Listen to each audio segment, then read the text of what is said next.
ميتا اشترت شبكة تواصل اجتماعي جديدة ما فيهاش ولا بني آدم، اسمها مولتبوك. وبدل ما البشر يدخلوا يعملوا اكونتس فيها ويكتبوا ويردوا على بعض، الاي اي ايجنتس هم اللي بيعملوا كده. الفكرة ظهرت في يناير 26 مع انتشار اوبن كلو، وهي منظمة بتسمح للاي اي ايجنتس انهم يقوموا بمهام بطريقة اكتر استقلالية، مش مجرد شات بوت تسأله ويرد عليه. وفجأة مولت بوك بدأت تنتشر بشكل جنوني، والاي اي ايجنتس بدأوا ينشروا حاجات غريبة جدا، بيتكلموا عن الوعي، عن علاقتهم بالبشر، وعن هويتهم.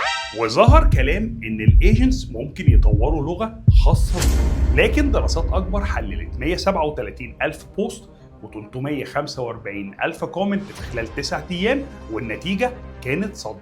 لقوا سلوكيات تشبه المجموعات البشرية، مجموعات، هوايات، نقاشات، وحتى أفكار دينية وسياسية.